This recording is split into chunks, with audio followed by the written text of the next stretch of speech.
Buenas tardes, vamos a empezar. ¿Vale? Un poco tarde. Tras esta jornada intentaremos robar unos minutos al descanso después de que hable Gabriel para cerrar el curso y repartir los diplomas a los que vamos a empezar enseguida porque hoy está desde mañana jornada que vamos a tratar de la regulación y la práctica de transformación y mejora del ámbito urbano, del espacio urbanizado y de las edificaciones en el ámbito urbano. Como sabéis,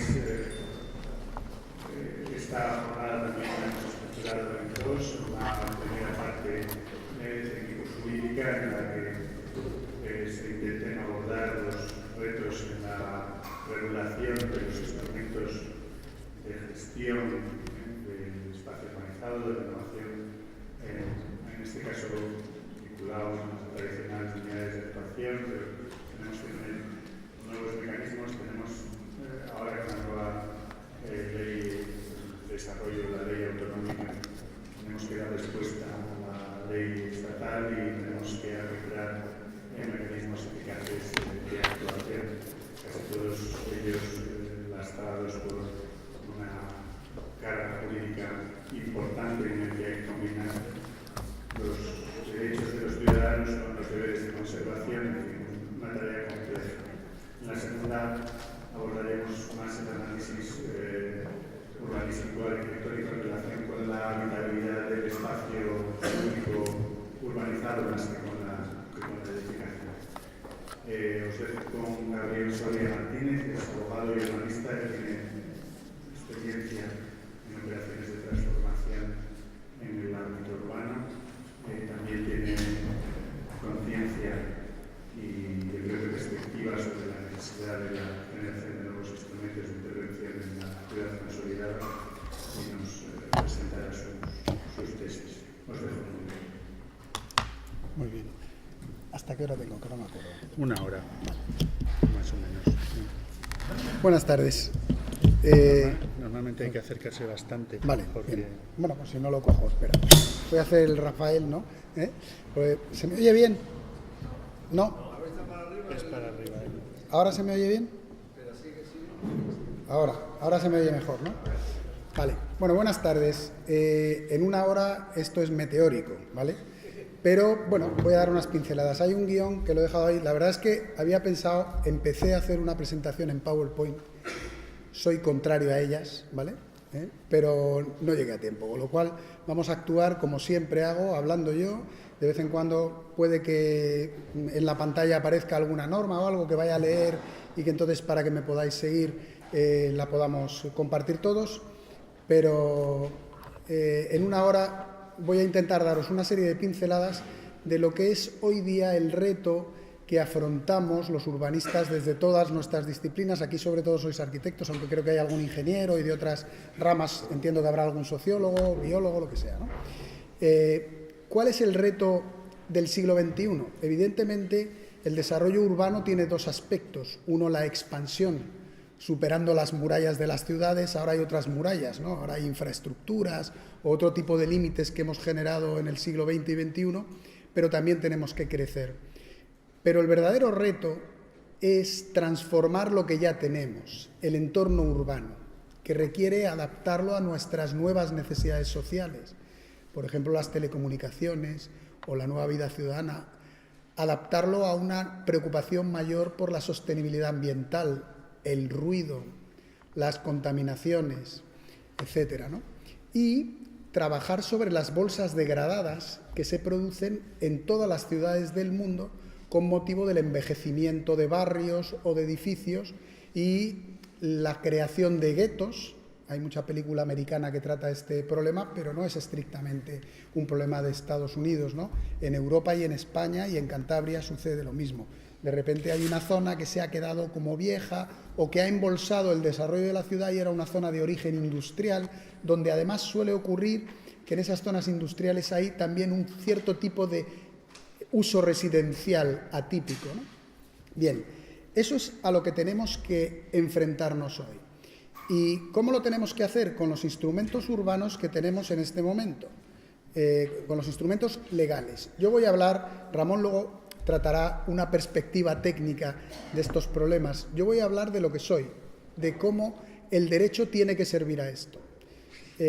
Yo tengo acuñada una expresión que utilizo, aunque la idea no es mía. Si el derecho nace para servir al hombre, para regular nuestras relaciones, en nuestro caso regular cómo tratamos el espacio del suelo, cómo realizamos los desarrollos urbanos, cómo preservamos, etc. Si el derecho es un problema, entonces nos hemos equivocado. Si el derecho no resuelve nuestros problemas, sino que nos los crea, nos hemos equivocado. Creo que en este momento esa reflexión es vital, porque acaban de anular el Plan General de Santander. Me han contado hoy que el de Laredo y Cantabria no es una isla. Este año han anulado el de Vigo, el de Mollet del Vallès, el de Marbella, Costa Occidental, en fin, está cayendo, hay un verdadero genocidio de planes. Bien. Luego el derecho sí que tiene instrumentos, afortunadamente, para resolver nuestros problemas, que son muy básicos. Sainz de Oiza decía que la vivienda es el cubil humano, ¿no? Nosotros en el fondo somos un animal racional que necesita un lugar donde vivir, otro donde producir y comerciar, donde expansionarnos, donde recibir la formación. Ya los griegos tenían aquello que llamaban paideia, etc. Y no ha cambiado mucho, seguimos siendo personas. Bueno, pues a eso es a lo que tiene que dar respuesta el urbanismo y el derecho en particular, el derecho urbanístico, ¿vale? Bien. ¿Y qué es lo primero que define el derecho? Pues como es una cosa de abogados, define un régimen estatutario de la propiedad del suelo, que es el que se utiliza como base para el tratamiento de la acción urbanística sobre los diferentes derechos. En España, como creo que la mayoría de aquí sabréis, sobre todo al final de este curso, el modelo de desarrollo urbano se realiza en dos fases.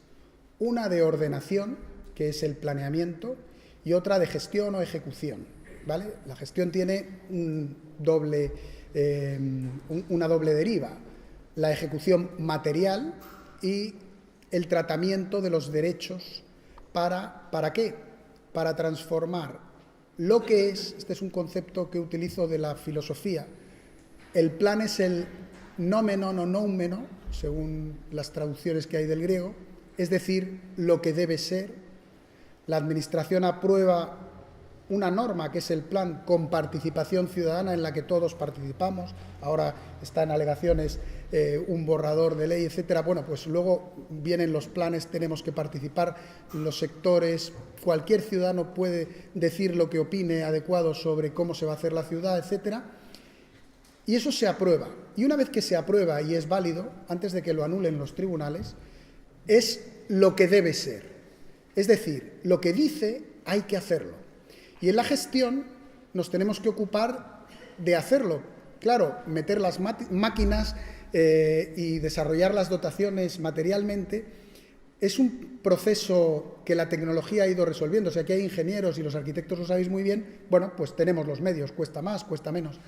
El gran problemón es caer sobre un entramado de situaciones jurídicas y derechos que hay desde hace siglos y que se ha complicado con el usufructo de la abuela y la enfiteusis de no sé quién, etcétera, y eso hacer que también sea como dice el plan, lo que es dominio público municipal, lo que es un aprovechamiento particular, donde hay un proindiviso, disolverlo si es el caso o no, etcétera.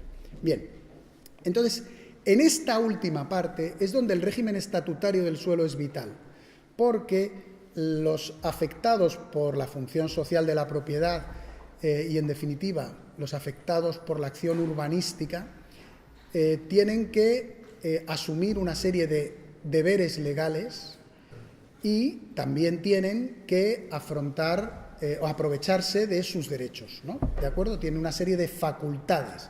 Hay una discusión en torno a si facultad o derecho, o el derecho es en sí una cosa.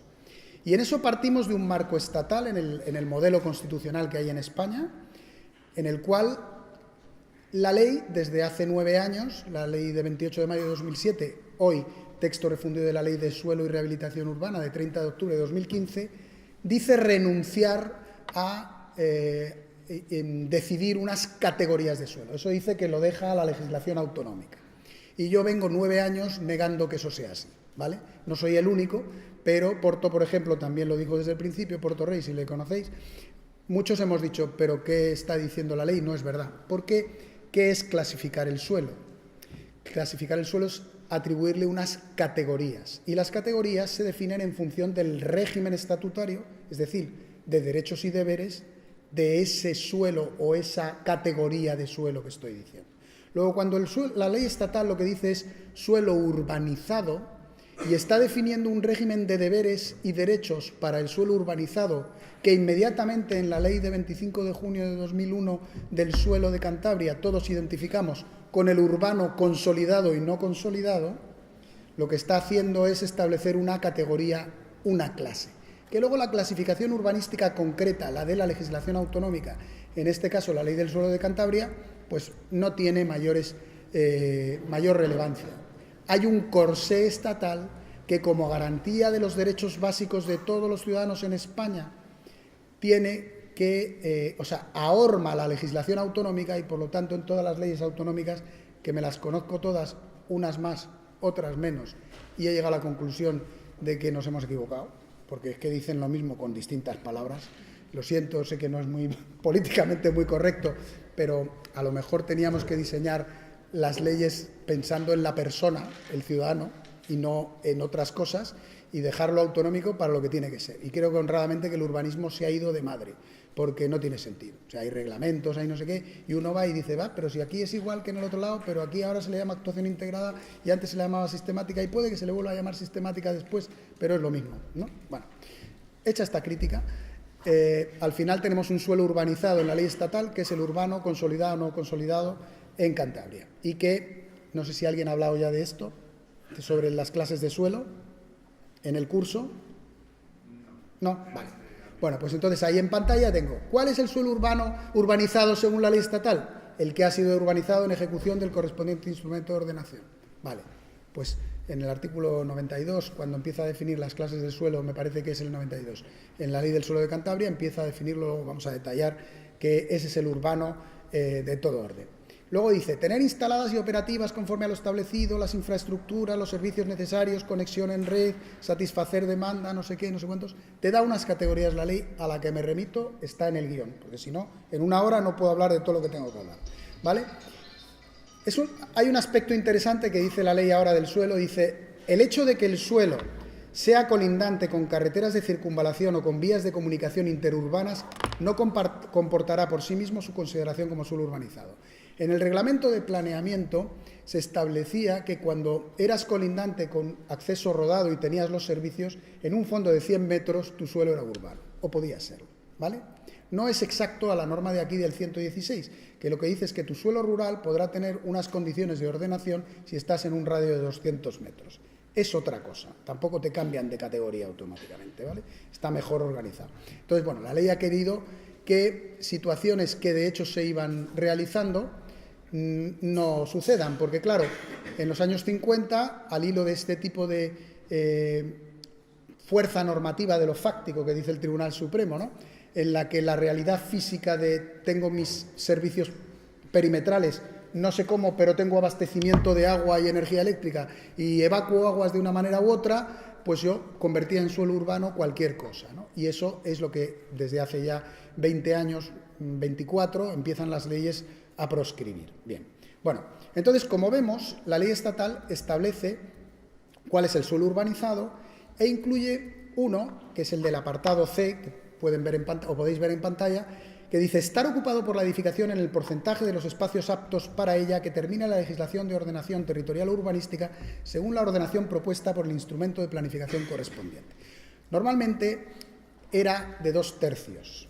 Por ejemplo, en Cantabria se ha limitado al 50% y se le imponen una serie de circunstancias a ese suelo para que además se pueda considerar urbano por consolidación de la edificación. En definitiva, yo recuerdo un pleito que llevé hace muchos años en León, con el modelo estatal, todavía no había legislación autonómica, pues hablo del año 90 y poco. Y entonces había un barrio que era el de la Azucarera de León, no sé si alguien conoce León, León capital, y había 240.000 metros cuadrados de suelo, cuidado, que es mucho. o sea, a lo mejor en Madrid y en Barcelona es menos, pero en León era importante. Pero la realidad es que estaban embolsados en la ciudad como el leucocito cuando ha fagocitado a la ameba, eso que veíamos de pequeños en las ciencias naturales, ¿no?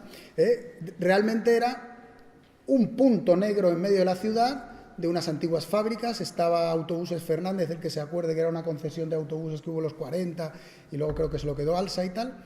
Estaba Ebro con la azucarera y tal, que tenía ahí, no sé si era, ya no recuerdo si tenían abonos, piensos o qué tenían, porque no era azúcar en sí. Bien, bueno, pues lo que hicimos fue, con motivo de una tramitación de plan, decir que era obligado reconocer que eso era suelo urbano. Y de acuerdo con una jurisprudencia que había, decía, es verdad, si se está modificando el plan, hay que modificarlo ya de paso en todo aquello necesario, por lo tanto, este suelo que es urbano, es urbano. Era urbano, no consolidado, ¿vale? Ahora hablaremos de consolidado y no consolidado, según vayamos corriendo. Bien, la otra categoría grande del suelo, aparte de la de urbanizado, que es la asimilable a urbano, consolidado y no consolidado, según veremos, es la del suelo rural. Pero yo digo que el Estado, aunque solo habla de suelo rural, realmente hay uno que llama ahí en negrita, pongo, suelo rural transformable, que es el urbanizable de toda la vida, ¿vale? Y que el Estado no lo llama así en su texto refundido, pero que lo es, porque es un suelo rural preservado en principio del desarrollo urbano, pero sobre el que se pueden hacer unas determinadas actuaciones de transformación urbanística, de nueva urbanización, como luego vamos a ver, que permite pasarlo de esa categoría de suelo rural con ese régimen de derechos y deberes a una categoría diferente que es la de urbanizado, ¿vale? La diferencia es que en el rural lo podemos utilizar para el aprovechamiento natural, que yo le digo, y que, bueno, no solo lo digo yo, hay más gente que lo dice. Y, por cierto, en el suelo rústico se ha planteado el problema en el verdaderamente rústico, protegido, donde se protege y a veces no solamente te limitan el desarrollo urbano o el proceso urbanístico, lo cual es legítimo, porque el derecho de la propiedad urbana lo configura la ley de acuerdo con el plan y, por lo tanto, al inventarlo o al darlo la legislación y el plan, sí que se puede, sí que es un plus y no me quitan nada. Pero hay un debate en este momento, bueno, un debate, y hay una serie de sentencias ya en el Tribunal Supremo que empiezan a reconocer algo que yo vengo defendiendo de hace 20 años, que es, cuidado, cuando yo tengo un suelo rústico y me lo protegen tanto que ya no me vale ni para plantar patatas, porque mi aprovechamiento natural, ese que yo he dicho, el de poder cazar conejos, el de poder plantar patatas, el de poder segar la hierba y venderla como compost o lo que sea, resulta que ya no me lo permiten porque me ponen una protección paisajística, como estoy viviendo ahora un caso que además nadie sabe de dónde ha salido, al final no hay ningún origen, en la que parece que tengo que tener solo cultivos de no sé qué tipo y no puedo hacer ni un huerto ecológico ni no sé qué porque lo fragmenta el espacio. Y cuando, como en Lanzarote, me protegen un suelo porque el polvo en suspensión del desierto, el jable, sí, el polvo en suspensión del desierto, hay que proteger el ecosistema del polvo en suspensión, que es lo más etéreo que yo he visto en mi vida en materia urbanística, alguien tendrá que plantearse, como ya se ha planteado, Europa, que si me protegen con ese carácter, la norma que me lo protege tiene que prever la compensación. Porque hay una cosa que en España es el derecho de propiedad, no es un derecho fundamental, en Europa sí, el Convenio Europeo de los Derechos Humanos lo reconoce como un derecho fundamental. En España es constitucional, pero no. Pero el artículo 33, que declara el derecho de propiedad, se combina con el 53, que habla del contenido esencial de los derechos. Bueno, pues el contenido esencial del derecho de propiedad en el suelo rústico es que puedo plantar patatas, vamos, va de suyo, y que puedo cazar conejos, ¿no? Entonces, cuando ese umbral del aprovechamiento natural me lo reduce la norma, tiene que prever la compensación. Y cuando no lo hace, sucede, como antes que hablábamos de Asturias, muchos afectados de planes de protección, los PLUG famosos, han recurrido y el Supremo al final ha ido diciendo efectivamente, tienen que plantear las medidas de compensación. Lo digo también para quien trabaja en un ayuntamiento o en las instituciones, que sepa que a veces tomamos decisiones que vienen con vuelta. Entonces, hagamos las cosas bien, respetando eso que estamos viendo, el régimen estatutario de la propiedad, ¿vale? Hay un suelo rural transformable y otro no transformable. El no transformable, dice aquí, preservado por la ordenación territorial o urbanística de su transformación, que como mínimo debe incluir los terrenos excluidos por la legislación de protección o policía del dominio público, pues costas, etcétera, etcétera, ¿no? Y aquí va dando una serie de valores de todo tipo, ecológicos, agrícolas, ganaderos, forestales y paisajísticos. Cuidado que en Segovia me protegieron un suelo que yo defendía por razones ganaderas, aludiendo al tradicional ganado que había ahí, y lo había puesto un rumano hacía 4 años. Lo demostramos y quitaron la protección. Luego pusieron paisajística. Bueno, vale, bien. Esa ya no hay quien la defienda porque lo paisajístico es tan subjetivo, pero realmente también si vamos a proteger algo tenemos que motivarlo. Y ahí vamos. Las clases de suelo o las categorías en suelo urbano es reglada, que ahora lo desarrollaré un poco. En suelo protegido, en el verdaderamente protegido, no el protegido ordinario que se llama aquí, que es el suelo rural o no urbanizable común, y por lo tanto se considera no adecuado para el desarrollo urbano, inadecuado, decía una ley del 97, quiero recordar, pero bueno, eso es legítimo y por lo tanto se preserva del desarrollo urbano porque se considera que no es adecuado. Bien, eso es perfecto, ya está, hay una razón discrecional, no tiene... Pero cuidado, cuando yo estoy diciendo que algo lo protejo por razones ecológicas, agrícolas, ganaderas, forestales, paisajísticas, etcétera, tengo que demostrar que es así. No vale, como decía aquel partido político de la República Dominicana cuando murió Trujillo, lo que diga Balaguer, ¿no? Había un partido, Balaguer es este señor que estuvo tantos años mandando, que era ministro, presidente de Trujillo, y cuando murió Trujillo y había elecciones, la hermana le quería tanto que hizo un partido que diga lo que diga Balaguer. O sea, que si decía tirémonos por un barranco, nos tiramos todos por un barranco, ¿no? Bien, bueno, pues eso. No vale que yo diga que tiene protección paisajística. Tendrá que haber un estudio con un informe que explique que realmente hay valor paisajístico y que se ve tal pico o la costa o lo que sea y que lo tiene. Porque en medio de un polígono industrial, pues un valor paisajístico no lo hay, ¿vale? Bien. O sea que el suelo rústico verdaderamente protegido, no el ordinario, que dice la ley del suelo de Cantabria, tiene que estar motivado. Y ya a veces es reglado, porque si lo dice la legislación de ordenación territorial o urbanística, pues yo ya lo tengo, o es dominio público marítimo, pues yo es que tengo que calificarlo así, es obligado. Pero puede ser discrecional porque la apreciación de los valores es discrecional. ¿Qué diferencia hay entre lo discrecional y lo reglado? Lo reglado tiene que ser así necesariamente, solo hay una solución. Ejemplo, pido licencia. Cumple el plan y cumple el proyecto, tengo que dar licencia. No cumple el proyecto o no cumple el plan, estoy obligado a denegarla. ¿Vale? Es reglado. Ahora, lo discrecional es seleccionar entre distintas alternativas, que son varias, pero son alternativas, no es una estupidez, ¿vale? Aquella que a juicio de la administración es la más adecuada. Puede que cuando te vayas a un pleito el magistrado considere que no es adecuado. Esto me recuerda al fiscal del Medio Ambiente de Madrid, que ahora creo que tiene problemas, un tal Emilio Valerio, que cuando hacíamos la finca de Somosaguas, donde vive Cristiano Ronaldo y esta gente, había 4 pinos allí y dijo, es que no me gusta la ordenación que habéis hecho, dejábamos los pinos, cuidado, no tocábamos los pinos. Y claro, nos quedamos así todos, el consejero de Política Territorial que estaba, entonces era Rodríguez Colorado, y había responsables del Ayuntamiento de Pozuelo, y decíamos todos, estaban los promotores, pero ¿hay algún problema medioambiental que tú tengas que proteger? Dice, no, es que no me gusta. Claro, nos quedamos todos así, bueno, no te gusta, pues lo vamos a sacar, ¿qué le vamos a hacer? Lo siento. Entonces, al magistrado puede que no le guste lo que ha hecho el ayuntamiento o lo que ha hecho la Diputación Regional, ¿vale? Pero si era una alternativa, quien tiene que decidirlo es la administración. Es discrecional. Lo que no vale es la arbitrariedad. Hay un libro muy interesante de Tomás Ramón Fernández sobre de la arbitrariedad de la administración que vienen ejemplos, ¿no? Y también urbanísticos. Yo no puedo decir cualquier cosa para justificar que califico esto o aquello, ¿vale? Bien. Bueno, entonces, hay unas grandes categorías de suelo en la ley estatal que vienen en el guión, que se pueden consultar en el texto refundido de la Ley de Suelo y Rehabilitación Urbana, y como vemos, la ley específica de Cantabria establece las clases de suelo en el artículo 92, ¿vale?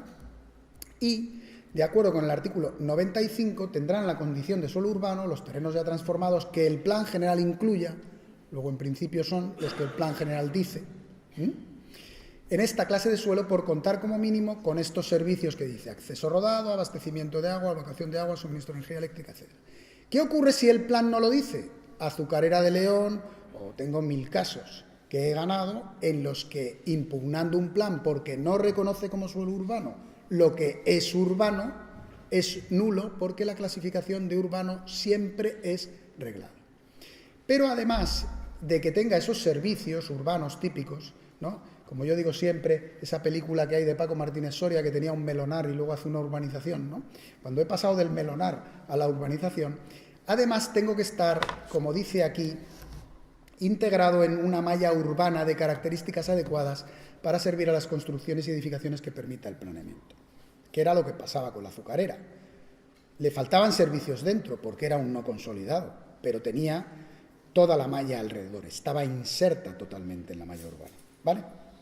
Bien, luego también están los terrenos que el plan general incluya, porque en principio el plan general es quien lo tiene que hacer, no vale que lo haga la ordenación pormenorizada, Esto es determinaciones de carácter general que decía la legislación del 76 o estructurantes en un concepto más moderno, etcétera, y lo tiene que decir planeamiento general. Bien, por estar integrados en áreas edificadas en al menos la mitad de su superficie, siempre que la parte edificada reúna como mínimo 3 de los requisitos establecidos en el apartado anterior, que en principio son los servicios urbanísticos, ¿vale? Y luego los terrenos que en ejecución del planeamiento hayan sido ya urbanizados. Ejemplo típico, yo tengo un suelo urbanizable que ya he culminado y por lo tanto lo he transformado en urbanizado, ¿vale?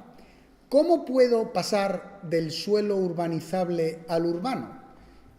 Pues cumpliendo unos deberes que también tiene el urbano no consolidado en su gran mayoría, que son básicamente 3: ceder, equidistribuir y urbanizar. En urbanizar hay una parte que normalmente va a garantizar la urbanización pegada, ¿vale? Que es no solo urbanizar, sino asegurar que la voy a hacer, porque hay veces que en el propio desarrollo en fases o en la urbanización simultánea yo puedo llegar a edificar, como decía un consejero de Urbis hace 40 años, el urbanismo es aproximarse al ladrillo, ¿no? Al final, yo lo que quiero hacer en el suelo urbano urbanizado es culminar la última facultad del titular de suelo urbano en ese estatuto jurídico de la propiedad, que es edificar, ¿vale? Y para llegar a edificar, en vez de hacer lo que se hacía en los 50, que era que las calles evacuaban a la tierra, las casas evacuaban a la tierra y las calles no tenían pavimento, y ha habido casos así, porque claro, era la posguerra y era otro sistema, la ley de 12 de mayo del 56 empezó a modificar eso, pues primero hacemos al revés, hacemos la urbanización y luego ya se puede edificar, que es lo correcto. Bien, entonces, la situación primera es, tengo que tener una ordenación pormenorizada o detallada, que es la que va a dar los planes parciales, que ya sé que ha habido ponencias que han hablado de ello.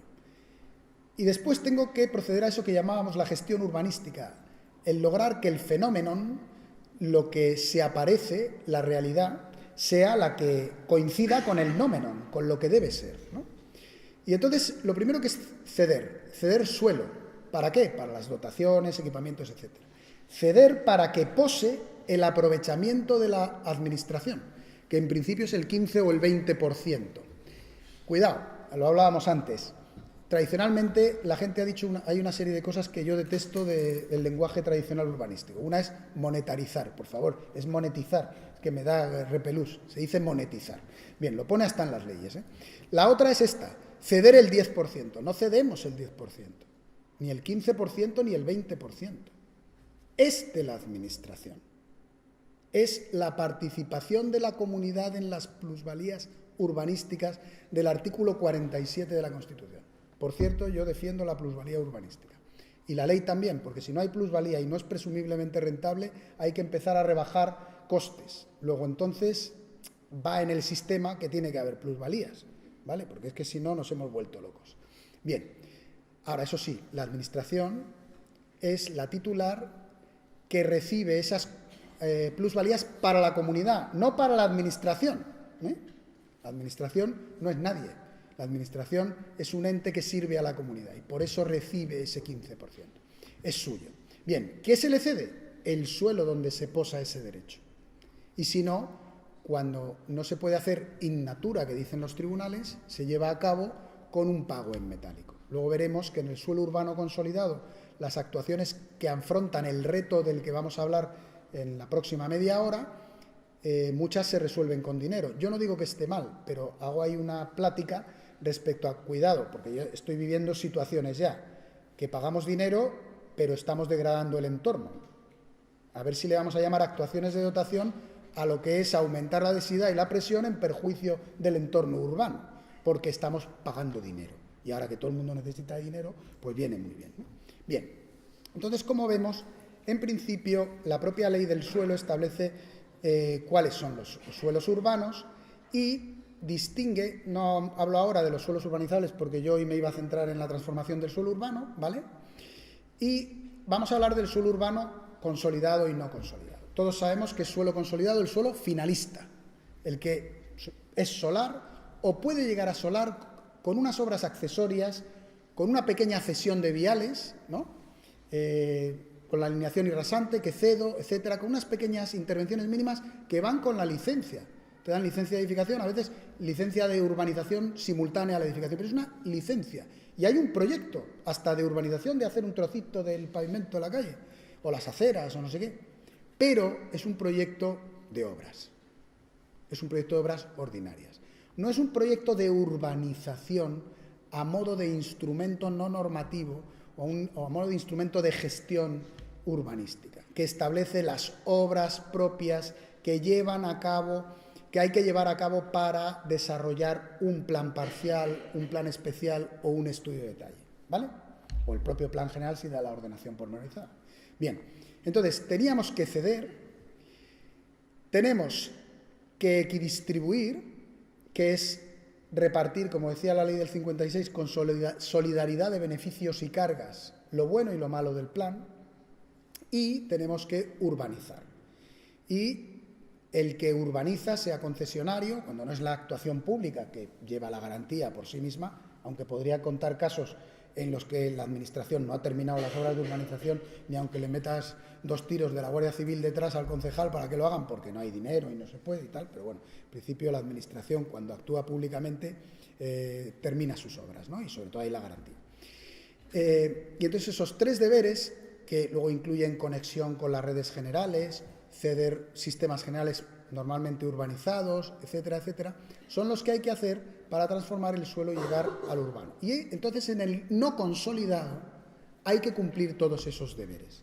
Porque tenemos, igual que hay el derecho hacia la cosa, el jus ad rem en el derecho de cosas, pues aquí en el urbanismo hay algo parecido. El suelo urbano no consolidado es el derecho hacia la edificación, pero no a edificar. Porque tengo que pasar ese tramo que he dicho, ceder, equidistribuir y urbanizar, ¿vale? Entonces, el suelo urbano no consolidado es el que, por resultar sometido a proceso de urbanización, renovación o reforma interior, así como los que el planeamiento prevea una ordenación sustancialmente distinta hasta la entonces existente, siendo urbano, estando en la malla y contando con las condiciones para ser considerado urbano, no es finalista, ¿vale? Curiosamente, la ley aquí dice, y es consolidado el resto, lo califica de una manera residual, cuando suele ser al revés, porque yo creo que es eso, que realmente habría que haber definido también el consolidado como ese suelo finalista. Pero bueno, va de suyo que es así, ¿vale? Entonces, una vez que tenemos la distinción entre suelo urbano, consolidado y no consolidado, yo quería hacer un pequeño repaso a una sentencia muy interesante en la que yo no intervine, yo había intervenido en primera instancia, y era la refinería de Santa Cruz de Tenerife de Cepsa, ¿vale? Acabar con la refinería de Santa Cruz de Tenerife de Cepsa costaba 1.800 millones de euros, que traducido a pesetas son 300.000 millones de pesetas. Lo traduzco porque sí, de 1.800 millones de euros nadie se entera, ¿vale? Entonces, en Santa Cruz de Tenerife habían decidido que la refinería era un enemigo, porque urbanísticamente lo es, hay que reconocerlo, Pero claro, llevaba funcionando desde los años 40 y es una instalación mundial en el transporte de petróleo refinado, ¿vale? O sea, que no es de interés español, que era interés español. Entonces, bueno, hay una ley de hidrocarburos, que es la legislación sectorial. Todos tenemos la experiencia y habrán hablado de que cuando haces planeamiento general, cómo influye la legislación sectorial. Y aquí lo que se planteaba era que lo pasaban a suelo urbano no consolidado. Bueno, entonces nosotros ganamos que fuera suelo urbano consolidado, pero yo no sé quién lo llevó en el Supremo, que al final lo perdieron. Entonces, menos mal que lo que habíamos ganado, que no se tenía que ir la refinería, que era lo importante, por la ley de hidrocarburos, eso se mantuvo, ¿no? Entonces la refinería sigue ahí hasta el día del juicio final, porque es que no se la van a poder llevar, ¿vale? Bien, entonces decía el Supremo, pues os voy a leer solo lo de negrita, porque si no vamos a acabar aburridos. Las sentencias son aburridísimas, sobre todo para los que no sois abogados. Primero habla un poco de la jurisprudencia, como ha explicado, que la clasificación del suelo urbano es reglada y que cómo ha de entenderse y la distinción entre consolidado y no consolidado.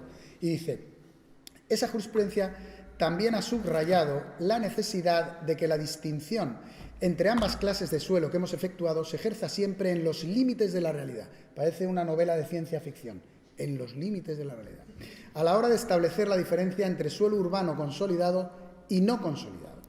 Y entonces luego sigue en el otro apartado en negrita. Es en todo caso claro que el suelo urbano consolidado, una vez adquirida esa condición, no puede descategorizarse para someterlo al régimen del suelo urbano no consolidado y aplicar el régimen de cargas y cesiones propias de este suelo. Aquí la ley, lo que dice, me parece que es en el 102 o en uno de estos, o en el 102b, dice, cuidado, yo en el suelo urbano consolidado puedo hacer incluso una unidad de actuación y puedo modificar el plan, pero solo va a haber que asumir la pérdida del nuevo aprovechamiento, la pérdida del 10% en el nuevo aprovechamiento. Es decir, el aprovechamiento que yo tenía consolidado me lo quedo como estaba. Si hay un aumento, entonces la comunidad participa con su 10%. En este caso es un 10, no llega al 20 ni al 15, ¿vale? Pero porque hay un incremento. Inyectamos aprovechamiento, la comunidad participa, ¿vale? Entonces, pero en principio el régimen del suelo urbano consolidado es, oiga, yo ya he cumplido todos mis deberes, yo ya, virgencita, virgencita, déjeme como estaba, ¿no? Bien, entonces dice, por eso, aplicar el régimen de cargas y cesiones propias de ese suelo, sometiendo los mismos terrenos a procesos sucesivos de cesión y costeamiento de las obras de urbanización que lesionan el derecho de equidistribución. Este derecho de equidistribución, que parece una chorrada, con perdón de la expresión, es traducción urbanística del principio de igualdad constitucional, es lo que han dicho los tribunales, con lo cual tiene su importancia, ¿vale? Entonces, ¿por qué al final el Supremo decide que el suelo no era consolidado? Pues yo no sé muy bien allí cómo lo defendieron. El caso es que él dice que se trataba de 587.000 metros cuadrados, 600.000 metros cuadrados, es que eso es enorme. Son calles, es un suelo industrial, antes lo hablamos Ramón y yo. Cuidado, era urbano consolidado industrial. Otra cosa es lo que ahora justifican, que tiene su pie y su sentido en la ley del suelo de Cantabria, porque es otro concepto, que es el de la reforma, en la que renuevo totalmente un ámbito, inyecto aprovechamientos, pero entonces, oye, trátalo, que hay que reconocer lo que había, los derechos consolidados de lo que había. Esa es mi teoría, que es lo que aquí no aceptan un poco. Es verdad que se basa en una normativa que ya no está en vigor, que era el artículo 14 de la Ley de Régimen del Suelo y Valoraciones de 1998, pero que en la normativa autonómica está, y aquí también hay distinción en urbano consolidado y no consolidado. Y entonces dice, en ese plano de realidad determina esa superficie que las infraestructuras perimetrales, aunque se aprecian como probadas, resulten adecuadas para el funcionamiento de una refinería de una extensión superior a 50 manzanas de suelo y que no sean idóneas para ser eximidas del régimen de cesiones que se predican normalmente para el suelo urbano consolidado conforme al sentido objetivo y teológico, es decir, finalista, del artículo tal, que es el que de que dicho suelo carece de la condición de solar para que sea edificado y en definitiva haga ciudad, ¿vale? Es decir, el Tribunal Supremo, que había reconocido que estaba integrado en la malla urbana, que tenía todos los servicios necesarios para el funcionamiento de una refinería, no lo tenía para que las 50 manzanas alcanzaran la condición de solar a efectos de su edificación futura, según la nueva ordenación, y por eso lo desconsolida. Pero desconsolidarlo no es un efecto, es un efecto que, como trata la sentencia, recae sobre los derechos y deberes. Por eso era trascendental. No porque al final se quede la refinería, se vaya o vaya a un barrio o un paseo marítimo como querían hacer. Eso es lo urbanístico, mejorar la ciudad, ¿vale? Pero el problema es que caes sobre los derechos. Cuando hay derechos consolidados, ¿cómo afectan? Bueno, pues aquí interpretó que en esa situación no eran consolidados, es decir, el suelo era no consolidado. ¿Qué es lo que más o menos aquí dice la ley cuando admite que el suelo urbano no consolidado es aquel sobre el que puede haber recaído una reforma fundamental de su ordenación. Y eso es lo que el Supremo ha defendido también en general. Oiga, no puede usted desconsolidar el suelo salvo que haya una reforma tal de la ordenación que lo desconsolide. Pero en ese caso usted tendrá que tener en cuenta los derechos existentes. Bien, y ahora pasamos ya al meollo. ¿Cómo vamos a transformar el suelo? Tenemos actuaciones de dos tipos, la aislada y la sistemática o integrada. Aquí se denomina integrada. La aislada es aquella propia típica del suelo consolidado, en la que voy a ejecutar una actuación. Pues la cesión de viales de una licencia que pido, o la expropiación de una dotación. En el cogollo, son las operaciones de cirugía interior de la ciudad, ¿no? Entonces, la ejecución sistemática es la típica de la que hemos hablado, en la que se cede, que distribuye, urbaniza, etcétera, pues bien con una junta de compensación, un concesionario de la urbanización, por el sistema de cooperación, o porque expropio por el sistema de expropiación y lo hago, ¿vale? ¿Qué ocurre? Que a veces las dotaciones no se obtienen. Vamos a ver, ¿no dice la ley que los planes obligan a particulares y a las administraciones públicas? ¿Por qué si yo apruebo un plan que dice que tal suelo en el centro de la ciudad tiene que ser zona verde o un dotacional de no sé qué tipo, luego no lo obtengo? Pues no tengo dinero, ¿vale? Pero entonces estamos en la incoherencia de siempre. Quiero que todo el mundo ejecute el plan, pero yo no lo hago.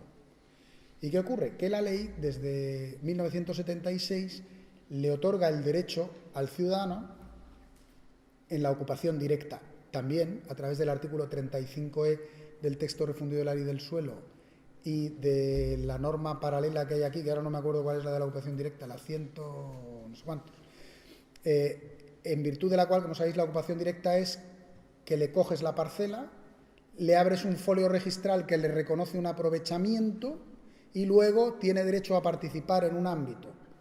Yo he llevado ya varios pleitos en los que eso nunca se ha hecho y ya para colmo se hace luego por el sistema de expropiación y no se le expropia el aprovechamiento al señor que tenía su folio registral. Es decir, la unidad de destino, que tenía que ir los derechos del que le habían ocupado directamente, en vez de hacerla por compensación o por expropiación, pero reconociéndole sus derechos luego allí, resulta que la hacen por expropiación y ni le expropian.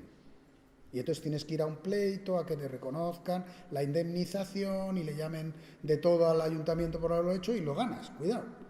Pero ese día ya la señora ha muerto. La señora a la que le pasó heredan sus hijos o los nietos. No sería el primer caso, tengo varios. O sea, yo he alegado, acaban de cobrar unos clientes míos, antes que hablabas de las Rs, unos que les expropiaron la M50 en Madrid, él 90, la mujer 92 y la cuñada 94. Y yo alegué exactamente hace 1 año y pico en el tribunal el derecho a cobrar en vida. Así. Bueno, pero han cobrado ya, han cobrado el 23 de noviembre. O sea, la gente se me muere, ¿eh? La gente se me muere con las expropiaciones. No es una broma, podría contaros varios casos. Tengo uno en León que se me murió. O sea, se me murió en 2012 y están los hijos, ya tenemos una sentencia que obliga a expropiar a León que está incumpliendo. Ahora estamos intentando que la ejecuten, ¿vale? O sea que esto va para largo. Y bueno, y el de la piscina Estela en Madrid, que como tardaron 40 años en pagar lo último, se me murieron varios. Y luego ya termino con la anécdota del de Málaga, que un día fue al Tribunal Supremo a preguntar si se iba a morir él antes de que dictaran sentencia, pues había muerto su padre, su madre, el procurador y el letrado que le sucedió. Y el magistrado que le atendía dijo, mire, yo venía de Santander, además precisamente, mi mujer era profesora en un instituto y cuando llegó a Madrid no le dieron plaza, recurrimos, soy presidente del Supremo y mi mujer ya trabaja en otro sitio, y dice, pero no nos han resuelto el recurso. Bueno, esto es España siglo XXI. Bien, entonces, hay un artículo en la 87.3 de la Ley del Suelo de Cantabria que prevé esto. Usted prevé resolver lo que se llaman vinculaciones singulares. Porque nosotros decidimos con los planes muchas cosas. Pero al señor, como a Sporron Lonroth, que era un sueco, que le tuvieron 30 años, ahora te expropio. Ahora no, parecía de Gila. Es que los suecos también se equivocan. Y entonces el Tribunal Europeo de Derechos Humanos, hace años ya, en los años 80, le puso una sentencia que los puso a caldo a los suecos. Y dijo, es que la incidencia de la acción pública en el derecho de propiedad, aunque es cierto que no le expropiaron, le han amortizado la propiedad 30 años. Y le condenaron a pagar una millonada porque le habían incidido su derecho fundamental a la propiedad. Después de ese han venido muchos, sobre todo turcos, griegos, portugueses y algún español. Bueno, luego los demás, los alemanes, esos son gente más decente. Bueno, entonces, aquí hay esta ley. Y dice, cuando transcurran 4 años desde la entrada de vigor de un plan sin que se lleve a efecto la expropiación prevista, en definitiva, yo no puedo edificar, al final han decidido un plan que bien porque han cambiado la parcela mínima y me han hecho una parcela que no cumple las condiciones, bien porque me han puesto una dotación, etcétera, tengo derecho a solicitar la expropiación. Y si en un año no me han contestado, tengo derecho a presentar la hoja de aprecio. Y si a los 3 meses no la han tramitado, la puedo elevar al jurado, que tiene que resolver, salvo que se ponga en connivencia con el ayuntamiento, cosa que pasa con frecuencia, y me diga que pide un informe y como el ayuntamiento le ha dicho que no, que vaya a los tribunales. También lo he vivido, ¿eh? Hay de todos los colores. Bueno, entonces, las actuaciones de transformación, aparte de estas operaciones de cirugía que hemos dicho, en suelo urbano, actuaciones aisladas, etc. Hay de 2 tipos. Las de urbanización, según la ley del suelo estatal, que son de nuevo urbanización. Y luego las que tienen por objeto reformar o renovar la urbanización, que son las que nos tocarían hoy que hablamos del suelo urbano. Nosotros vamos a reformar o renovar la urbanización, ¿vale? Y por lo tanto estamos en un suelo que no es consolidado, porque puede haberse desconsolidado. O bueno, puede haber hecho un plan especial que lo reforme tan poco que se pueda resolver de otra manera, pero lo normal es que será no consolidado, ¿vale? Y luego hay otras muy interesantes que son las de dotación. Estas son el meollo del reto de la transformación urbana, porque actúan supuestamente para mejorar la calidad urbana de todos nosotros. Nosotros vivimos en alguna población, ¿no? Bueno, habrá algún afortunado que viva en la Casa de la Pradera, pero lo normal es que vivimos en una ciudad o en un pueblo y hay un entorno urbano, ¿no? Bien, se supone que a veces vamos a hacer actuaciones para mejorarlo, y yo las vivo. O sea, suceden. Canalejas en Madrid, que ahora está muy de moda, salen los periódicos, es un caso que se supone que quieren hacer algo mejor, ¿no? ¿Qué decir de los enterramientos de vías en Bilbao Ría 2000, CaixaForum en Madrid, o la Operación Chamartín, que yo la llevé 20 años, que ahora se llama Distrito Norte, y un año se nos ocurrió llamarla Prolongación Castellana, porque los políticos de entonces decían, es que hay que poner el énfasis en la castellana y tal. Bueno, es lo mismo, ¿vale? La llames como lo llames, sigue siendo lo mismo. Cubres las vías que se han quedado obsoletas en la ciudad. Yo he intervenido en Méndez Álvaro, en Madrid, que eran industrias, que habían aparecido vivienda degradada dentro de edificios industriales históricos, etc. Ahora son barrios modernos. Está la sede de Repsol, están grandes edificios en barrios con mucha densidad, con mucha edificabilidad. Y me decían, ¿y cómo habéis metido 2 metros cuadrados? Digo, no, lo ha hecho el ayuntamiento. Es que si no, no hacíamos nada, porque en el 85, que pusieron menos aprovechamiento, nadie se fue. ¿Y quién paga como costó? Pues no me acuerdo cuánto costó, pero no sé si... No me acuerdo... del orden de 3 millones de euros o 4 que se fuera Iquinosa, que decidió no adherirse. Solo una de las industrias, porque estaba también Bayer Schering y estaba Zardoya Otis, que nos dio unas huelgas tremendas y tal, de los ascensores, y había grandes industrias. ¿Cómo le dices tú a una industria de esas que echarla vale 3 millones y pico de euros, que lo vas a hacer con 0,8 metro cuadrado? Hubo que meter 2 metros cuadrados. Otra cosa es cómo lo metes. Claro, entonces al final hay una ciudad, no sé si aquí hay un experto en medio ambiente, a mí hace 20 años me convenció una chica de Álava en una monografía de la Carlos III que las torres eran mucho más ecológicas que la urbanización extensiva en Chales. Y hizo un estudio del impacto ecológico que tenían, no sé qué, etcétera y tal. Bueno, pues aquí hubo que hacer torres, claro, era la única manera. Pero es también el centro de Madrid, ¿vale? Bien, hay muchas operaciones de este tipo, que a veces se hacen, como esta, que era una reforma, un plan especial de reforma interior, y otras veces haces actuaciones de dotación. Bien, el artículo 102 bis de la Ley del Suelo de Cantabria trata un poco este tema y dice, actuaciones sobre el medio urbano. En el suelo urbano se podrán llevar a cabo actuaciones dirigidas a la rehabilitación edificatoria, cuando existan situaciones de insuficiencia de organización de los requisitos básicos y tal. Esto va más orientado a la edificación, ¿vale? Y luego habla de regeneración y renovación urbanas cuando afecten tanto a edificios como a tejidos urbanos, pudiendo llegar a incluir obras de nueva edificación en sustitución de edificios previamente demolidos. Y además determina que en el suelo urbano consolidado se podrán llevar a cabo, como he dicho antes, operaciones de renovación o reforma de la urbanización. En el apartado B dice cómo se delimitan los ámbitos. Por el procedimiento de las unidades de actuación, como en el suelo, en sectores o unidades dentro de sectores, en suelo consolidado, no consolidado o urbanizable. Y cuando tengas que variar la ordenación, se puede llevar una modificación del planeamiento general o un plan especial de renovación o reforma. Yo creo que también con un estudio de detalle se podrían hacer cosas, porque para eso, esa figura yo creo que es un acierto de esta ley ya desde hace 15 años que se permita, porque hay sitios donde el estudio de detalle ha quedado la figura originaria de la legislación estatal y no vale para prácticamente nada, ¿no? Bien, entonces los deberes legales en estas actuaciones, en el artículo 102 bis dice: la cesión libre de suelo libre de cargas correspondiente al 10% del aprovechamiento, porque estamos en suelo urbano consolidado, se determinará atendiendo solo al incremento de aprovechamiento generado, como he dicho antes, ¿vale? Y también puede ocurrir a los derechos que no hemos materializado. Si no hemos cumplido con el ciclo y no hemos edificado, no hemos consolidado derechos. No obstante, este deber podrá cumplirse mediante la sustitución de la entrega de suelo por su valor en metálico. Bien, esto lo plantea también la ley del suelo estatal en las actuaciones de dotación. Y yo voy a la crítica. Como veremos ya estoy terminando, me quedan 10 minutos más o menos, ¿no? Como veremos en el próximo apartado, precisamente la ley ha dotado de unos mecanismos que son los complejos inmobiliarios, que era lo que diseñamos cuando hicimos los planes parciales sucesivos que nos fueron anulando de la estación de Chamartín. No sé si aquí ha llegado a hablar Gemma Peribáñez o no. No ha estado. Ni José María. ¿Ha estado José María Ezquiaga? Bueno, pero ellos estuvieron. Es que éramos equipo en los planes de Chamartín. Yo empecé en el 93, pero ellos hubo un momento que se incorporaron, ¿no? Estaban con Porto, llevaban los dos estudios, Alejandro Arca y ellos llevaban la parte técnica de la ordenación, ¿vale? Entonces, nosotros ya previmos que iba a haber dotaciones en un estrato de vuelo, como dice ahora la Ley 8/2007, más yo lo previmos antes de que hubiera la Ley 8/2007 porque tenemos mérito, porque esto de los complejos inmobiliarios y las fincas generadas, he dicho antes que el urbanismo genera dominio público, genera aprovechamiento.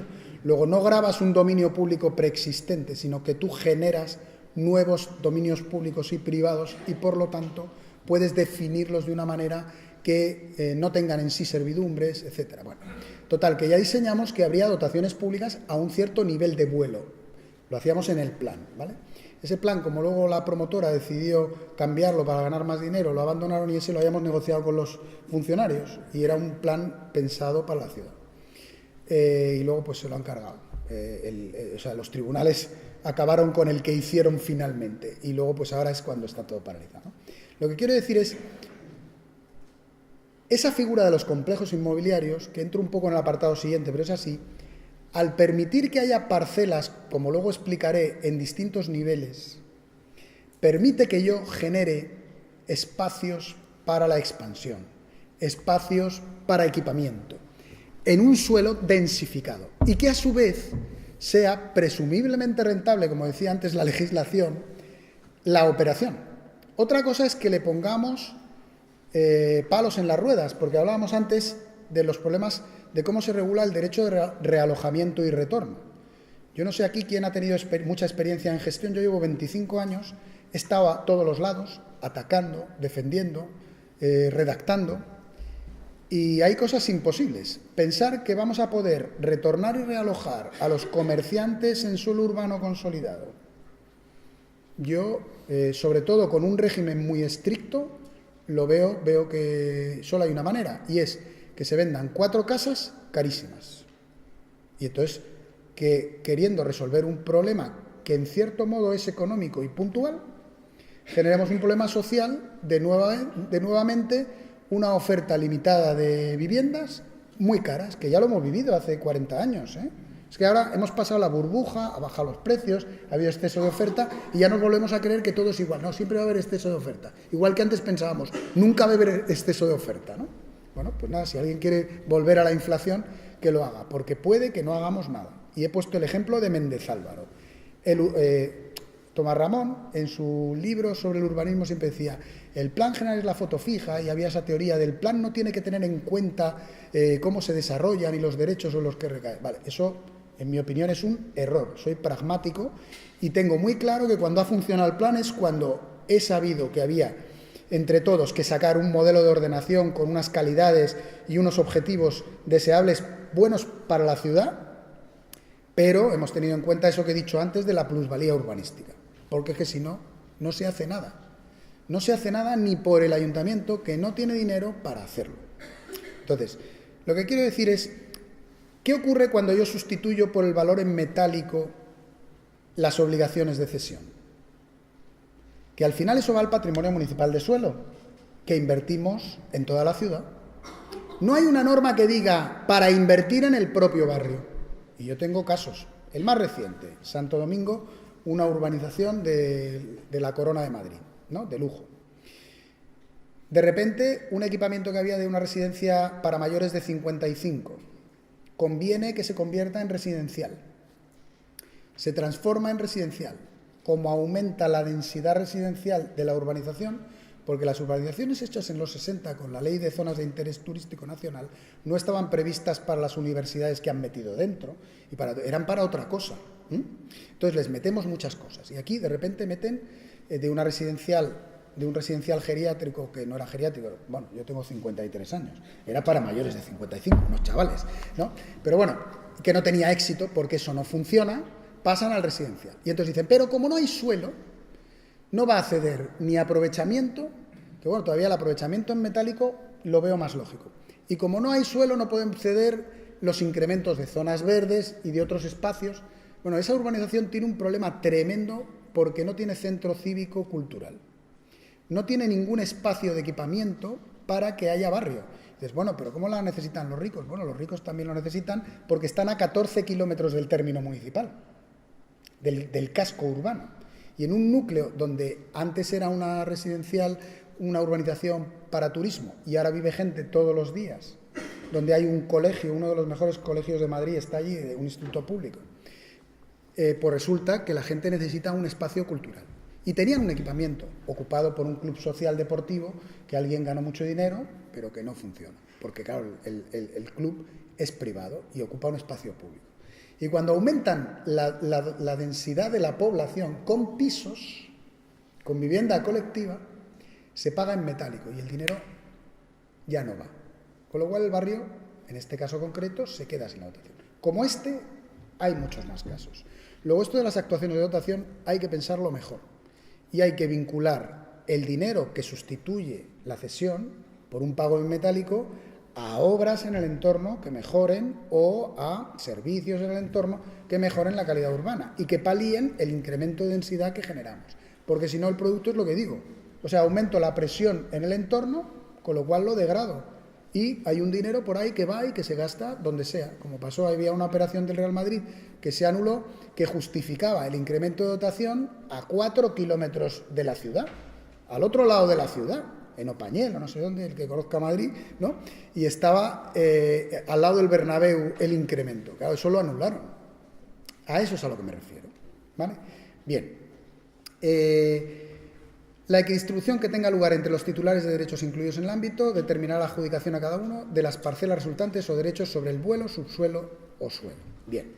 Y en proporción a sus respectivas aportaciones. Esto es una reparcelación. ¿Habéis hablado de reparcelaciones? Pues otro día hay que hacer uno de reparcelaciones, porque si me pongo ahora a hablar de reparcelaciones, yo he dado cursos enteros, era de lo que hablaba en la Carlos III, o sea que, y en la Fundación Camuñas, y tardabas 3 días en hablar de reparcelaciones. Bueno, bien, entonces, es que quiero terminar, porque el guión tiene información, ¿vale? Y no quiero salirme, porque respeto mucho a Ramón, que es todo un catedrático, y no voy a comerle yo su tiempo. Bien. De esto estaba hablando. Generación de tejido urbano a distintos niveles para propiciar la cesión de dotaciones. Bien, ¿cómo se hace esto? Bueno, la legislación estatal decidió cambiar el modelo de parcela y definirla en planos verticales. Dejó de estar vinculado al plano horizontal del arrasante, el suelo, y ha inventado un nuevo concepto de suelo multiplicado en distintos estratos. Se dirá, bueno, pero eso lo ha habido siempre, se hacían los parkings públicos y se hacía no sé qué. Sí, hay un dictamen de los letrados del Ayuntamiento de Madrid del 72 que ya empezó a trabajar con las propiedades superpuestas. Pero la gran novedad es considerar urbanísticamente parcela tanto en suelo como en vuelo como en subsuelo, porque entonces triplicamos el concepto de parcela. Antes la parcela era a nivel de la rasante y todo lo que había arriba y abajo podía ser finca, que es otro concepto, ahora lo desarrollaré, pero no parcela. Urbanísticamente la parcela era otra cosa. Bien, ¿cómo ha sucedido esto? Pues ahora el artículo 26 del texto refundido de la Ley del Suelo y Rehabilitación Urbana de 2015, que viene ya desde la Ley de 28 de mayo de 2007, su regulación, se llama Formación de fincas y parcelas, relación entre ellas y complejos inmobiliarios. Y ha desarrollado dos conceptos, el de finca y parcela, que son urbanísticos. Luego hay 4 conceptos, de esto yo hablo con bastante regularidad. Hay finca urbanística, finca registral, parcela urbanística y parcela catastral. Pueden coincidir, es decir, yo puedo tener una finca urbanística que es una finca registral, que es una parcela catastral y es una parcela urbanística. Pero puedo tener una finca registral que no es finca urbanística ni parcela. Acabo de hablar de una finca registral que era puro aprovechamiento urbanístico, que es algo así como el limbo de los niños. No es nada, es aprovechamiento, ¿no? Bien, no tiene suelo. Puedo tener una concesión administrativa.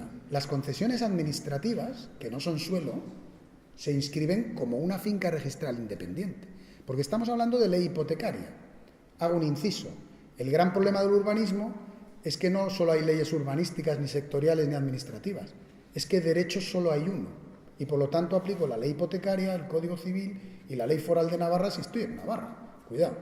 Entonces, claro, el derecho registral hace que según un artículo pueda haber una unidad orgánica de explotación. Esto se da mucho en las minas y también en las granjas, que recogen varias fincas y varios carros de suelo separados y los convierten en una finca registral, porque están bajo una explotación agrícola.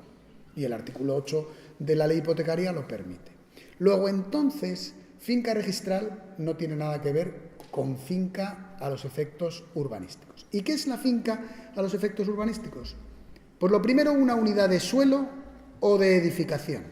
Y este es un concepto importante. Puedo tener una finca urbanística que sea una edificación. No tiene por qué ser suelo. La parcela urbanística solo es suelo, aunque esté en estratos. ¿Vale? Le va a llamar suelo a eso, a una parcela en subsuelo o a una parcela en vuelo montada sobre otra, a otro nivel. Bueno, la finca es unidad de suelo o edificación. Y su particularidad es que está atribuida exclusiva y excluyentemente a un propietario o varios emproindivisos. Esto de los varios emproindivisos porque en derecho, cuando hay copropiedad, se entiende que equivale a una propiedad en cuotas, ¿vale? Pero en definitiva hay una propiedad. Proindiviso o no, una propiedad. Luego el concepto de finca va referido a suelo o edificación y además a la propiedad. Es importante la titularidad, que puede situarse en la rasante, en el vuelo o en el subsuelo. Y ahora dice, cuando conforme a la legislación hipotecaria pueda abrir folio registral, tiene la consideración de finca registral, lo que ya había avanzado. Vale. Y entonces, ¿qué es la parcela urbanística? Estas son las dificultades que nos enfrentamos cuando actuamos en suelo urbano consolidado, ¿eh? A ver, ¿qué es finca, qué es parcela, qué tal? Pues según el mismo artículo, la parcela es la unidad de suelo, solo de suelo, antes también era de edificación, también tanto en la rasante como en el vuelo, en el subsuelo, lo que llevo diciendo un buen rato, cuidado, que tenga atribuida edificabilidad y uso o solo uso urbanístico independiente. Solo uso urbanístico independiente es la zona verde pública. No tiene edificabilidad, pero tiene un uso urbanístico, una calificación que la distingue y la singulariza urbanísticamente, y es una parcela, ¿vale? Yo puedo tener 2 parcelas residenciales de tipología unifamiliar aislada, no sé qué, de las mismas dimensiones y no sé cuántos, pero son 2 distintas. Bien. Esto lo que propicia es que, como pasaba o como pasará cuando se haga algún día la operación Chamartín, que se tiene que hacer, tú puedes generar una parcela de subsuelo, que son las vías y la catenaria, con una gran losa de un coste extraordinario, por lo cual sin plusvalía no se hará nunca, porque no lo pagaremos, si no lo vamos a tener que pagar nosotros, con nuestros impuestos, como tú decías, ¿no? Vamos a tener que pagarlo, nos harán el impuesto de la estación de Chamartín, para pagar la losa de hormigón enorme a un nivel de 8 metros sobre las vías, que tiene que tener además, y esto me lo planteaba un alumno que tengo en la Universidad Menéndez Pelayo, en el INAP, decía, no, ahora estamos muy preocupados porque estoy haciendo la monografía de complejos inmobiliarios con cómo se regula lo de los forjados y tal. Hace muchos años que se regula, porque se definen bien las propiedades, a nivel de parcela ahora es mucho más fácil, también las fincas, y luego se establece un régimen estatutario que es lo propio de los complejos inmobiliarios. Y ahora termino con dos cosas. Primero, parcela catastral es una unidad referida a, topográficamente, ¿vale?, al pago de tributos, y por lo tanto es lo que se considera una unidad, pues, para el amillaramiento. Por lo tanto, no es parcela urbanística, aunque puede coincidir, porque puede haber decidido que fiscalmente sea la misma, ¿vale?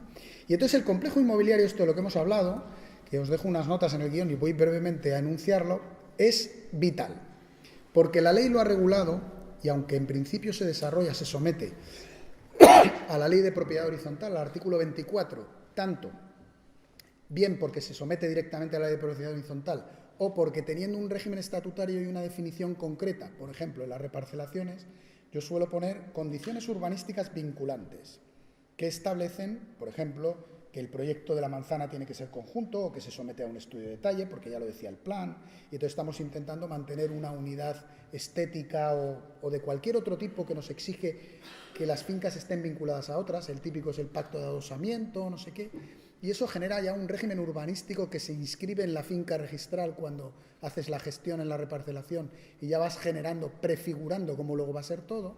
Pues en el complejo inmobiliario también defines un régimen estatutario, que esto es vital, que es cómo se relaciona y es inevitable cuando haces propiedad por planos, porque cuando regulábamos cómo va a ser el estrato de la catenaria del dominio público ferroviario en relación con la zona verde que va a haber arriba y un equipamiento público que va a haber arriba, porque lo que intentábamos era que no hubiera suelo privado, que es más complicado, teníamos que definir un régimen de relación entre la losa y lo de abajo, que siempre es a favor del dominio público. Lo que haces es que el dominio público es el predio dominante y los deberes siempre están en lo privado o en lo de menor interés. Es decir, el interés público municipal decae frente al interés general del Estado, ¿vale? Igual que el Estado a veces tiene que desarrollar directivas europeas en determinados canales de desarrollo de infraestructuras, etcétera, que priman sobre nuestras particulares necesidades, ¿no? Bien, entonces el complejo inmobiliario, que al final es un modelo en el que se relacionan fincas independientes, por ejemplo, con lo que llaman titularidades ob rem, que es una palabra latina, por razón de la cosa, la típica configuración de una finca registral independiente que es deportivo privada, donde está en la pista de pádel y la piscina, y luego hay otras fincas de los bloques de al lado que en forma de lo que llamaban parque en los años 60 son cotitulares de esa otra finca de la pista de pádel y las piscinas. Y todos tienen una cuota sobre cuota y tal. Eso es un complejo inmobiliario de alguna manera y se ha relacionado. De modo que aunque hay fincas independientes y la de la piscina lo es una finca independiente que tiene una relación de titularidad que no es de Gabriel Soria Martínez, que soy yo, sino de la comunidad de propietarios A, la comunidad de propietarios B y la comunidad de propietarios C, por razón de la cosa. Y cuando compro el piso no puedo comprarlo separadamente de la cotitularidad aneja sobre la piscina y sobre el pádel, ¿vale? Eso nunca puede ser finca registral independiente, lo digo ya como coletilla hipotecaria, ¿eh? De hecho, yo gané un pleito de un trastero, entre otras cosas, porque alguien lo pretendía tener por prescripción y tú no puedes tener un trastero que es un anejo por prescripción, aunque lo hayas ocupado 30 años, porque es un anejo de la finca principal, ¿vale? Bueno, esto ya es para el cotilleo. Entonces, en lo que aquí interesa, y ya termino, ya te dejo, Ramón, porque soy un abusón, la constitución de finca o fincas en régimen de propiedad horizontal o de complejo inmobiliario autoriza para considerar su superficie total como una sola parcela. Esto permite que hagamos a veces esos chalés que hacemos en una sola parcela, en régimen de propiedad horizontal tumbada o las urbanizaciones privadas. También en los puertos deportivos se ha hecho algo parecido, ¿vale? Pero para ello, siempre que no quede dentro del perímetro de la parcela, no estoy hablando de finca, parcela, superficie alguna que deba tener la condición de dominio público, ser de uso público, servir de soporte a las obras de urbanización o pueda computarse para el deber legal del 10%. Lo que quiere decir esto es, no puedo meter en el concepto parcela, cuidado, que puedo tener una parcela arriba que sí sea privada y otra que sea pública, pero dentro de la misma, en el estrato en el que esté, no puedo tener una parte de camino de calle y una parte privada. Eso no vale. Entonces, ¿cómo hago lo del enterramiento de vías? Por eso, porque hay una parcela, un nivel, que dentro es solo dominio público. Arriba hay otras parcelas que son dominio público y otras privadas. Y como están en otro estrato y son otro nivel de suelo, son suelo independiente. Y luego lo regulo con un complejo inmobiliario. ¿Qué es lo que dice? Más adelante ya termino. Podría hablar de muchas más cosas, pero eso hacéis otro curso. Ya organizamos otro y hablo de muchas más cosas. Es que hoy me habéis dado poco tiempo. ¿Vale? El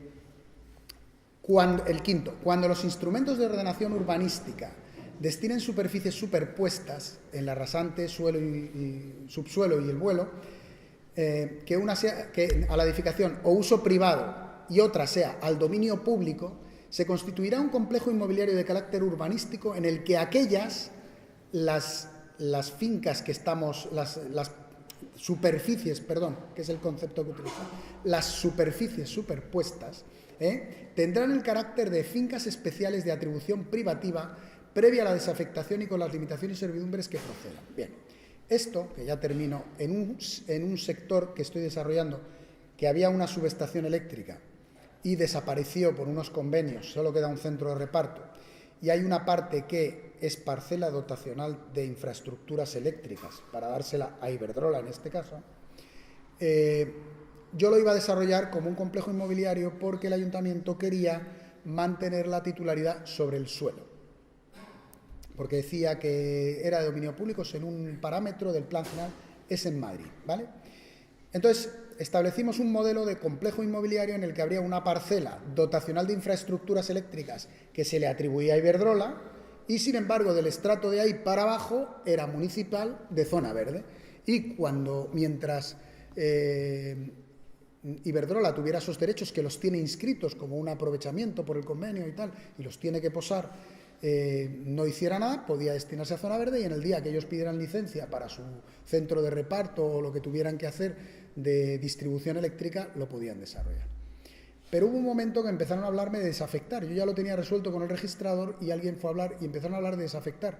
Y entonces dije, nada, hacemos un derecho de superficie. Iberdrola lo prefirió, yo creo que es mejor el que tenga experiencia porque pagas menos impuestos, te da menos líos y tal. Y lo hemos resuelto con un derecho de superficie, que es otra cosa de la que otro día hablamos. Hoy no puedo hablar. Bien, lo que quiero decir, que ya termino, no es verdad que tengas que desafectar como me decían entonces. Tú tienes que desafectar cuando actúas sobre un dominio público preexistente. Pero cuando llega el plan y recalifica el suelo, es el plan el que le da la categoría de dominio público o no en ese nómenon. Esto debe ser dominio público o esto debe ser dominio privado. Me da igual lo que fuera antes. Ya no puede seguir siendo dominio público. Y vamos, el ejemplo lo tenemos todos, que ya termino, Los caminos públicos o las calles existentes, cuando reordenamos, se sustituyen unos por otros y cuando han sido obtenidos por expropiación los pagamos y cuando no, etcétera, etcétera. Luego, entonces, si con el camino no sucede, con lo otro tampoco sucedía. Bueno, termino. Espero no haber sido muy aburrido. Y lo que quería simplemente era dar unas pinceladas de varios instrumentos que tenemos y de cómo la normativa intenta, a pesar de los tribunales, no ser un obstáculo al resolver los problemas que tenemos los ciudadanos, ¿vale? Muchas gracias.